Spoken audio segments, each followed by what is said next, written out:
ಸ್ನೇಹಿತರೆ ಎಲ್ಲರಿಗೂ ನಮಸ್ಕಾರ. ನಮ್ಮ ಮತ್ತೊಂದು ವ್ಲಾಗ್ಗೆ ಸ್ವಾಗತ ಸುಸ್ವಾಗತ. ಈ ಒಂದು ವ್ಲಾಗಲ್ಲಿ ಏನು ನೋಡ್ತೀರಪ್ಪ ಅಂತಂದರೆ ನಮ್ಮ ಬೋರ್ವೆಲ್ಗೆ ಮೋಟ್ರ್ ಬಿಡ್ತಾ ಇದ್ದೀವಿ. ಹೊಸ ಮೋಟ್ರು ಮಸ್ಕಟ್ ಮ್ಯಾಕ್ಸ್ ಅಂತ ಹೇಳ್ಬಿಟ್ಟು ತಂದು 6 ತಿಂಗಳಾಗಿತ್ತು. ಹೊಗೆ ಹಾಕ್ಸ್ಕೊಂಡಿದ್ದ ಕಾರಣ ವಾರಂಟಿ ಇತ್ತು. ಅವ್ರು ಫೋನ್ ಮಾಡಿದೆ, ಅಂದರೆ ಮೋಟ್ರ್ ಸುಟ್ಟೋಗಿರಲಿಲ್ಲ, ಪಂಪಲ್ಲಿ ಏನೋ ಸಣ್ಣದಾಗಿ ಪ್ರಾಬ್ಲಮ್ ಇತ್ತು. ಫೋನ್ ಮಾಡೋದನ್ನು ಸರ್ ಎತ್ಕೊಂಬನ್ನಿ ಎಕ್ಸ್ಚೇಂಜ್ ಮಾಡಿಕೊಡ್ತೀನಿ ಅಂತಂದರು. ಹೊಸ ಮೋಟ್ರ್ ಕೊಟ್ಟಿದ್ದಾರೆ, ನೋಡ್ಬೋದು. ಇವತ್ತು ನಮ್ಮ ನವೀನ್ ಬ್ರದರು ರಿವೀಲ್ ಮಾಡ್ತಾವ್ರೆ, ಓಪನ್ ಮಾಡ್ತಾವ್ರೆ, ಅನ್ಬಾಕ್ಸು. ಏನು ಬ್ರೋ, ಅನ್ಬಾಕ್ಸ್ ತಾನೆ? Unboxing program. ಅನ್ಬಾಕ್ಸಿಂಗ್ ಮಾಡ್ತಾವ್ರೆ. ನಮ್ಗೆ ಅದ್ರ ಬಗ್ಗೆ ಎಲ್ಲ ಗೊತ್ತಿಲ್ಲ, ಸೊ ಹಂಗಾಗಿ ಅವರೇ ಮಾಡಿ ಫಿಟ್ಟಿಂಗ್ ಮಾಡಿ ಬಿಡೋದು. ಇವಾಗ ಟೋಟಲ್ 2 ಮೋಟ್ರ್ಗಳನ್ನ ಬಿಡೋ ಕಾರ್ಯಕ್ರಮ ಐತೆ. ಬನ್ನಿ ಯಾವ ಥರ ಬಿಡೋದು, ಏನು ಎತ್ತ. ಇವ್ರಿಗೆ ಮೋಟ್ರ್ಗಳ ಬಗ್ಗೆ ಜಾಸ್ತಿ ಅಂದರೆ ನಾವನ ಕೆಟ್ಟೋದಂಗೆ ಮಾತ್ರ ನೋಡ್ತೀವಿ, ಎತ್ತೋದು ಬಿಡೋದು ಇವ್ರದ್ದು ಅದೇ ಕೆಲಸ.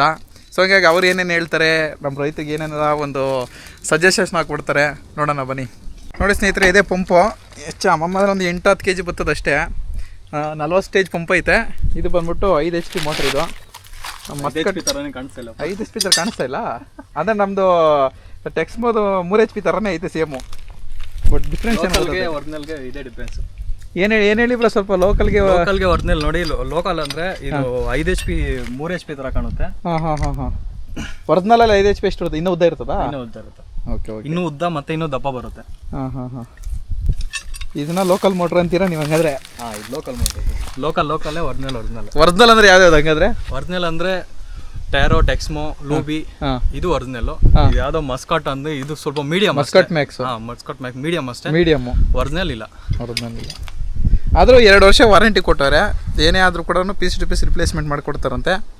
ಅದೇ ಇವ್ರು ಹೇಳೋದು ಏನಂತಂದರೆ, ಫ್ಯೂಚರಲ್ಲಿ ಅಷ್ಟೊಂದು ಬಾಳಿಕೆ ಬರಲ್ಲ ಅನ್ನೋದು, ಲೈಫ್ ಬರಲ್ಲ ಅನ್ನೋದು. ಓಡೋವರೆಗೂ ಓಡ್ಬೋದು, ಎಷ್ಟು ವರ್ಷ ಓಡ್ಬೋದು. ಹೊಗೆ ಹಾಕ್ಸ್ಕೊಂಡ್ರೆ ರಿಪೇರಿ ಮಾಡೋದಲ್ಲ ಕಷ್ಟ ಅಂತ ಇವ್ರು ಹೇಳೋದು. ಏನು ಬ್ರಾ? ಕಷ್ಟ ಅಲ್ಲ, ರಿಪೇರಿ ಮಾಡೋಕ್ಕೆ ಆಗಲ್ಲ. ಇದಂತಲ್ಲ ಹಂಗಂದ್ರೆ. ಸರಿ, ಎಷ್ಟು ದಿನ ಓಡ್ತದೆ ಅಷ್ಟು ದಿನ ಗಟ್ಟಿ ಅಷ್ಟೇ ಹಂಗಾದ್ರೆ. ಮತ್ತು ಕೇಬಲ್ ತಂದಿದ್ದೀವಿ, ನೋಡ್ಬೋದು. 4 ಸ್ಕ್ವೇರ್ ವೈರು, CR ಇದು. ಮೊದಲಿಗೆ ಇವಾಗ ಜಾಸ್ತಿ ರೇಟ್ ಹಾಕಿದೆ ಬ್ರೋ. ಇದು ಎಷ್ಟು ಬಿತ್ತು ಕಾಸ್ಟ್? ಇದು 160 ರೂಪಾಯಿ ಬಿದ್ದೈತೆ. ಮೊದಲೆಲ್ಲ 140 ಸಿಗ್ತಾ ಇತ್ತು, ಬಟ್ ಇವಾಗ ಜಾಸ್ತಿ ಕಾಪರ್ ರೇಟ್ ಜಾಸ್ತಿ ಆಗಿರೋದ್ರಿಂದ 160 ಆಗಿದೆ. 160 ರೂಪಾಯಿ 4 ಸ್ಕ್ವೇರು. CML 6 ಸ್ಕ್ವೇರ್ಗೆ ಹೋದ್ರೆ ಇವಾಗ 300 ರೂಪಾಯಿ ಮೇಲೆ ಅಂತೆ. ಇಲ್ಲ 260 ಬ್ರೋ ಅದು ಇನ್ನೂ ಜಾಸ್ತಿ ಆಗೈತಂತೆ. ಇಲ್ಲ 260. ಮೀಕೋದಲ್ಲಿ 300 ಕ್ರಾಸ್ ಆಗಿರ್ಬೋದು ಅಂತ ಹೇಳಿದ್ರು ಅವರು. ಬಟ್ ಈಗ ಬಂದ್ಬಿಟ್ಟು ಪಂಪಲ್ಲಿ ಬಂದ್ಬಿಟ್ಟು ಅಡ್ಜಸ್ಟ್ಮೆಂಟು 1.25 ಇಂಚ್ ಐತೆ. ಬಟ್ ನಮ್ಮ ಒಂದು ಹೊಸದ ಕಲೆಕ್ಷನ್ ನೋಡ್ಬಿಟ್ಟು 1 ಇಂಚ್ ಐತೆ. ಅದಕ್ಕೆ 1.25 ಇಂಚಿಂದ 1 ಇಂಚಿಗೆ ಒಂದು ಪುಷ್ ಬೇಕು. ಸೊ ನಮ್ಮ ಹಳೆ ಮೋಟ್ರಲ್ಲಿದೆ, ಅದನ್ನ ಎತ್ಕೊಂಬರಕ್ಕೆ ಹೋಗ್ತಾ ಇದ್ದೀನಿ. ಗಾಡಿ ಇರಲಿಲ್ಲ, ಅದಕ್ಕಾಗಿ ಟೆಂಪೋನೆಲ್ಲ ಹೋಗ್ತಾ ಇದ್ದೀನಿ. ಒಂಥರ ಟೆಂಪೋ ನಮಗೆ ಒಂಥರ 2 ವೀಲರ್ ಇದ್ದಂಗಿದು. ಯಾಕಂದ್ರೆ ಇದೊಂಥರ CNG ಗಾಡಿ. ಸೊ ಹಂಗಾಗಿ ಎಲ್ಲಿಗೆ ಹೋಗ್ಬೇಕಂದ್ರೂ ಕೂಡ ನಾನು ಜಾಸ್ತಿ ಅಂದರೆ ಮೈಲೇಜ್ ಚೆನ್ನಾಗಿದೆಲ್ಲ, 20ರಿಂದ 25ವರೆಗೂ ಮೈಲೇಜ್ ಐತೆ. ಸೊ ಎತ್ಕೊಂಡು ಓಡಾಡಿಸ್ತಾ ಇರೋದು ಅಷ್ಟೇ. ಆ ಮೋಟ್ರಿಗೂ ನಮ್ಮ ತೋಟಕ್ಕೂ 1-1.5 ಕಿಲೋಮೀಟರ್ ಡಿಸ್ಟೆನ್ಸು. ಹಾಗಾಗಿ ಎತ್ಕೊಂಬರಕ್ಕೆ ಹೋಗ್ತಾ ಇದ್ದೀನಿ ಇವಾಗ. ನೋಡಿ, ಇದೇ ನಮ್ಮ ತೋಟ, ಇದೇ ನಮ್ಮ ಕೃಷಿ ಹೊಂಡ. ಇಲ್ಲಿಗೆ ಅಲ್ಲಿಂದ ಇಲ್ಲಿಗೆ ನೀರು ಬರೋದು. 1-1.5 ಕಿಲೋಮೀಟರ್ನ ನೀರಿಗೆ ಇಲ್ಲಿ ಡಂಪ್ ಆಗ್ತೈತೆ. ಇದೇ ನಮ್ಮ ಸೆಟ್ಟು ಕೂಡ. ನಾನು ಹೋಸ್ ಕೂಡ ಇಲ್ಲ ಐತೆ, ನೋಡ್ಬೋದು. ಈಗ ಪಂಪ್ ಸಮೇತ ಎತ್ಕೊಂಡು ಹೋಗ್ಬಿಡ್ತೀನಿ ಆ ಕಡೆ, ಯಾರು ಬಿಚ್ಚೋರು. ನೋಡಿ ಫ್ರೆಂಡ್ಸ್, ಇದು ಬಂದ್ಬಿಟ್ಟು ಮಸ್ಕಟ್ ಮ್ಯಾಕ್ಸ್ ಅಂತ ಹೇಳ್ಬಿಟ್ಟು 40 ಸ್ಟೇಜ್ ಇದನ್ನು ಪಂಪು. ಇದು 40 ಸ್ಟೇಜ್, ಇದು ಟೆಕ್ಸ್ಮಾರ್ಟ್ ಆರು. ನೀವು ನೋಡ್ಬೋದು ವ್ಯತ್ಯಾಸ ಎಷ್ಟೈತೆ ಅಂತ ಹೇಳ್ಬಿಟ್ಟು. ಹೆಚ್ಚು ಕಮ್ಮಿ 1/2 ಅಡಿಯಿಂದ 1 ಅಡಿ ಚಿಕ್ಕದೈತೆ. ಇದು 40 ಸ್ಟೇಜ್ ಸೇಮು. ಪ್ಲಸ್ಸು ಸೈಜ್ ಕೂಡ ದಪ್ಪ ಕೂಡ ಇದು ದಪ್ಪ ಐತೆ, ಇದು ದಪ್ಪನೇ ಇಲ್ಲ. ಇವು ನನ್ನ ಪ್ರಕಾರ ಅಷ್ಟೊಂದು ಬಾಳಿಕೆ ಬರಲ್ಲ ಫ್ಯೂಚರಲ್ಲಿ. ಏನೋ ಒಂದು 5,000-10,000 ಕಮ್ಮಿ ಆಯ್ತು ಅಂದ್ಬಿಟ್ಟು ಎತ್ಕೊಂಡ್ಬಿಟ್ಟು ಆ ಟೈಮಾಗ.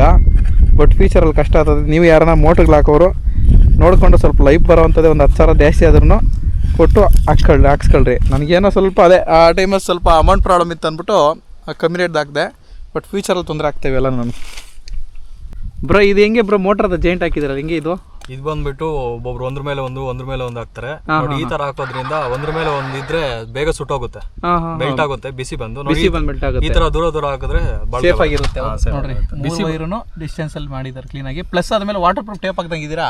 ಹಾಕಿದೀವಿ. ನೀರಲ್ಲಿ ಹೋಗೋದ್ರಿಂದ ಗ್ರೌಂಡ್ ಆಗದಿರ್ಲಿ ಅಂತಲ್ಲ. ನೀರ್ ಮೇಲೆ ಇದ್ರೆ ವಾಟರ್ ಪ್ರೂಫ್ ಅವಶ್ಯಕತೆ ಇರಲ್ಲ. ನೀರ್ ಒಳಗಡೆ ಹೋದ್ರೆ ವಾಟರ್ ಪ್ರೂಫ್ ಬರುತ್ತೆ. ಯಾಕಂದ್ರೆ ಗ್ರೌಂಡ್ ಆಗಿರುತ್ತೆ, ಮತ್ತೆ ನಮ್ಗೆ ಮೇಲೆ ನೀರ್ ಇಟ್ಕೊಂಡ್ರು ಕೂಡ ಗ್ರೌಂಡ್ ಆಗುತ್ತೆ. ಹೌದು. ಮೋಟರ್ ಜಾಸ್ತಿನೇ ಓಡಲ್ಲ. ಅದಕ್ಕೆ ಫಸ್ಟು ಟೇಪ್ ಹಾಕಿ, ಅದ್ಮೇಲೆ ವಾಟರ್ ಪ್ರೂಫ್ ಟೇಪ್ ಹಾಕಿ, ಮತ್ತೆ ಅದ್ಮೇಲೆ ಟೇಪ್ ಹಾಕ್ತಾ ಇರೋದು. ಟೇಪ್ ಹಾಕಿದ್ರೆ ಸೇಫ್ ಆಗಿರುತ್ತೆ. ಸ್ವಲ್ಪ ನೀರು ಹೋದ್ರೂ ಕೂಡ ಗ್ರೌಂಡ್ ಆಗಿ ಮೋಟರ್ ಹೋಗಿ ಹಾಕ್ಸ್ಕೊಳ್ಳೋ ಚಾನ್ಸಸ್ ಜಾಸ್ತಿ ಇರ್ತದೆ. ಅದಕ್ಕೆ ಮತ್ತೆ ನೀರಲ್ಲಿ ಕೂಡ ಗ್ರೌಂಡಿಂಗ್ ಬರುತ್ತೆ ಮೇಲೆ. ನೀರು ಮೋಟ್ರಿನ ಮೇಲೆ ಬರುತ್ತೆ, ಆ ನೀರು ಕೂಡ ಗ್ರೌಂಡ್ ಆಗ್ತದೆ. ಗ್ರೌಂಡ್ ಆಗುತ್ತೆ. ಮನುಷ್ಯ ಕೂಡ ಎಫೆಕ್ಟ್. ಹಾಂ ಹಾಂ ಹಾಂ, ಅದಕ್ಕೆ ಬಿಡುವಾಗ ಫಸ್ಟೇ ಸೇಫ್ಟಿ ಪ್ರಿಕಾಷನ್ ತೊಗೊಂಡು ಬಿಡ್ಬೇಕು ಕ್ಲೀನಾಗಿ. ಇವ್ರೊಂಥರ ಬಾಹುಬಲಿ ಪಿಕ್ಚರಾಗ ಇವರಿದ್ದಂಗೆ, ಎಂಥ ಮೋಟ್ರ್ಗಳಿದ್ರು ಒಂದೇ ಕೈಗೆ ಎತ್ಕೊಳೋದು ಇವರು. ಹಾಂ, ರಾಣ ಕರೆಕ್ಟು, ರಾಣ ಇದ್ದಂಗೆ. ಅಣ್ಣ ಈ ಕೆಲಸ ಆಗಲ್ಲಣ್ಣ ಅಂದರೆ, ಓ ಬನ್ನಿ ಬ್ರೋ ಅದು ಯಾಕಾಗಲ್ಲ ನೋಡ್ಬಿಡೋಣ ಅನ್ನೋದು ಇವ್ರ ಕೆಲ್ಸಗಳ. ಏನಣ್ಣ ಏನಂತೀರಾ? ಏನ ಹೆಣ್ಣು ಕ್ಯಾಮ್ರಾಗೆ ಮಕ ಕೊಡೋಕ್ಕೆ ಇದಂತಾನೆ ನೋಡ್ರಿ.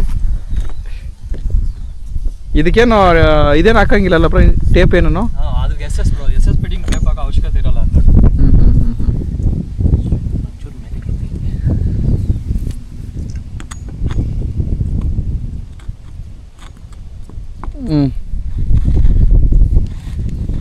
ಎಷ್ಟು ಕೆ ಜಿ ಬರ್ತದಣ್ಣ ಆ ಪಂಪ ಅಂದಾಜು? 10 kg ಬರ್ತದೆ ನೋಡಿ. 10 kg ಪಂಪ್ ಇವಾಗ ಎಷ್ಟು ಅಡಿ ಕೆಲಸ ಮಾಡ್ತದೆ ಗೊತ್ತಾ? ಇದು 800 ಅಡಿ ಕೆಲಸ ಮಾಡ್ತದೆ ಇವಾಗ. ಆ ಕೆಪಾಸಿಟಿ 900 ಅಡಿ, ಬಟ್ ನಾವು ಬಿಡ್ತಾ ಇರೋದು 800 ಅಡಿಕ. 1/4 ಇಂಚು ಪರವಾಗಿಲ್ಲ, ಔಟ್ಪುಟ್ ಕೊಡ್ತಾ ಇದೆ, ಪರವಾಗಿಲ್ಲ. ಬಟ್ ಕರೆಂಟ್ಗಳು ಸ್ವಲ್ಪ ಹುಷಾರಾಗಿರ್ಬೇಕು. ನಮ್ಮದು ಕರೆಂಟ್ ಪ್ರಾಬ್ಲಮ್ ಆಗಿ ಹೋಗಿದ್ದದು. ಕರೆಂಟ್ಗಳು ಕರೆಕ್ಟಾಗಿದ್ದು ಎಲ್ಲ ಸೇಫ್ಟಿ ಇತ್ತಂದರೆ ಓಡ್ತವೆ, ಬಟ್ಟು ಜಾಸ್ತಿ ಲೈಫ್ ಬರಲ್ಲ ಅನ್ನೋದು ಒಂದೇ ಅಷ್ಟೇ, ಇನ್ನೇನಿಲ್ಲ. 5 HP 40 ಸ್ಟೇಜು 3 phase ಮೋಟ್ರು. ಅದಕ್ಕೆ ಕೇಬಲ್ ಕೂಡ ಹೊಸದೇ ನೋಡೋದು, CRI ಇದು 4 square ಕೇಬಲ್. ಬ್ರೋ ಈ ಮೋಟ್ರ್ಗೆ ನೀರು ಏನು ಬ್ರೋ ಹಾಕೋದು? ಇದು ಬಂದ್ಬಿಟ್ಟು ನಮ್ಗೆ ಇಂಜನ್ ಆಯಿಲ್ ಎಷ್ಟು ಇಂಪಾರ್ಟೆಂಟ್, ಮೋಟರ್ ನೀರು ಎಷ್ಟು ಇಂಪಾರ್ಟೆಂಟ್. ಇದು ರನ್ ಆಗ್ಬೇಕಂದ್ರೆ ಇದು ಒಳಗಡೆ ವೈಂಡಿಂಗ್ ಇರುತ್ತಲ್ವಾ, ಹೌದು. ಇದು ಬಿಸಿ ಬರೋ ಕಾರಣದಿಂದಾಗಿ ನಾವು ನೀರು ಹಾಕೊಂಡ್ರೆ ಸ್ವಲ್ಪ ಚೆನ್ನಾಗಿ ಇದಾಗುತ್ತೆ, ರನ್ ಆಗುತ್ತೆ, ಮೋಟರ್ ಕೂಡ ಫ್ರೀ ಆಗುತ್ತೆ. ಇದಕ್ಕಿಂತ ಕೂಲೆಂಟ್ ಹಾಕಿದ್ರೆ ಕೂಡ ಇನ್ನೂ ಬೆಟರ್. ಇವಾಗೆಲ್ಲ ಕೂಲೆಂಟ್ ಟ್ರೆಂಡಿಂಗ್ ಆಗೈತೆ. ಹೌದು, ಕೂಲೆಂಟ್ ಹಾಕಿದ್ರೆ ಕೂಡ ಚೆನ್ನಾಗಿ ಇನ್ನೂ ರನ್ ಆಗುತ್ತೆ ಮೋಟ್ರು. ನಾನು ಸ್ವಲ್ಪ ಅಂದರೆ ಸ್ವಲ್ಪ ಆ ಥರ ಇದ್ದಿದ್ದರಿಂದ ಕೂಲೆಂಟ್ ಮರ್ತೋಗ್ಬಿಟ್ಟೆ. ನೆಕ್ಸ್ಟ್ ಟೈಮ್ ಮಾಡಂಗಿದ್ರೆ ನೆಕ್ಸ್ಟ್ ಟೈಮ್ 100% ಕೂಲೆಂಟ್ ಹಾಕತ್ತೀನಿ ಬ್ರೋ.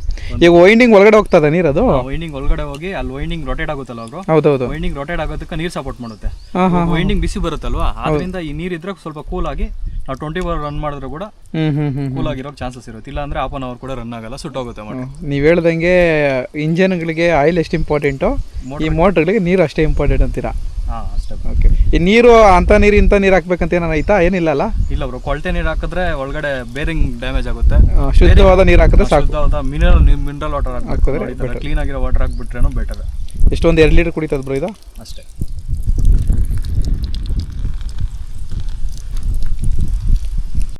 ನೋಡ್ರಿ, ಮೋಟ್ರಿಗೂ ಪಂಪ್ಗೂ ಕಲೆಕ್ಷನ್ ಈ ಥರ ಇರ್ತದೆ. ಇಲ್ಲಿ ಇದೇನೋ ಕಪ್ಲಿಂಗ್ ಏನಂತಾರಲ್ಲ ಬ್ರೋ ಇದನ್ನು? Coupling bro. ಕಪ್ಲಿಂಗು ಕೆಳಗಡೆ ಒಂದು ಲಾಕ್ ಇರ್ತದೆ, ಹಾಕಿ ಫಿಟ್ ಮಾಡಿಬಿಟ್ರೆ ಇದು ತಿರುಗ್ತಾ ಇರ್ತದೆ. ಈ ತಿರುಗೋ ಫೋರ್ಸ್ಗೆ ನೀರು ಎತ್ತು ಕಳಿಸ್ತಾ ಇರ್ತದೆ ಅಲ್ಲಣ್ಣ? ಊರಣ್ಣ, ಅದು ತಿರುಗೋದು ಎತ್ತು ಕಳಿಸೋದು, ಅದೇ ಕೆಲಸ ಅದ್ರದ್ದು.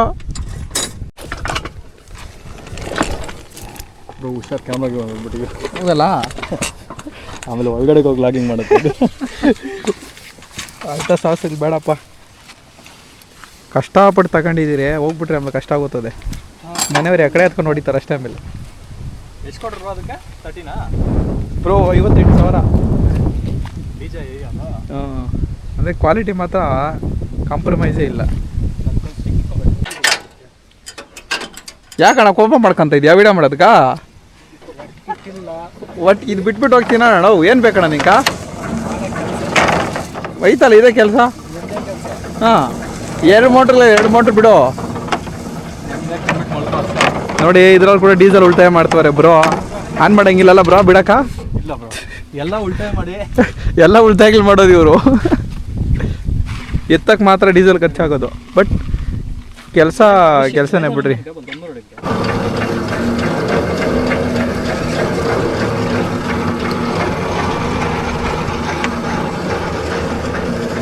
ಎಷ್ಟು ಅಡಿಗೆ 1 ಗಂಟೆ ಹಾಕೋದು ಬರೋದು?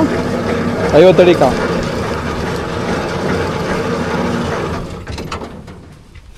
ಅಡಿ ಆಯಿತು, ಗಂಟೆ ಹಾಕು.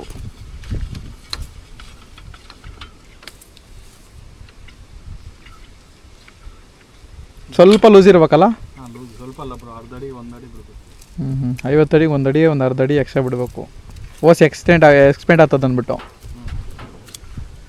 ನೀರು ಒಳಗಡೆ ಹೋದಾಗ ಎಕ್ಸ್ಪೆಂಡ್ ಆಗುತ್ತೆ. ಕರೆಕ್ಟ್. ಕೊನೆಗೂ 800 ಅಡಿ ಬಿಟ್ಟಿದ್ದಾಯಿತು.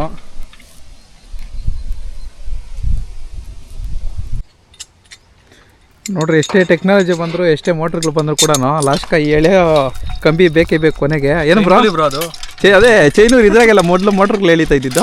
ಅಂದ್ರೆ ಮರಗಳು ಹಾಕೊಂಡು ಎಳಿತಾ ಇದ್ರು ಅವಾಗೆಲ್ಲ ಡೀಪ್ ಕಮ್ಮಿ ಡೀಪ್ ಇತ್ತು. ಹೌದು. ಇವಾಗೆಲ್ಲ ಬಟ್ ಅಲ್ಲ ಇಷ್ಟು ಇದು ಬಂದರೂ ಕೂಡ ಕೊನೆಗೆ ಇವೆಲ್ಲ ಎತ್ತಕ್ಕೆ ಬೇಕೇ ಬೇಕಲ್ಲ. Gold is gold. Old is gold. ಮೊದಲು ಆಗ್ಬೇಕಂದಿದ್ರೆ ದೊಡ್ಡ ದೊಡ್ಡ ಮರಗಳಾಕಿ ಒಂದಿನ ಎಲ್ಲ ಎತ್ತಬೇಕಾಗಿತ್ತು. ಸರ ಅಂತ ಹೇಳ್ಬಿಟ್ಟು. ಎಷ್ಟು ಫಾಸ್ಟ್ ಫುಡ್ ಬಂದು ನಾವು ಮುದ್ದೆ ಮಾಡ್ತಿಲ್ಲ ಅಲ್ವಾ? ಹೌದೌದು, ಅದೇ ಓಲ್ಡ್ ಇಸ್ ಗೋಲ್ಡ್. ಕರೆಕ್ಟ್ ಬಿಡ್ರಿ, ಕರೆಕ್ಟಾಗಿ ಹೇಳಿದ್ರು.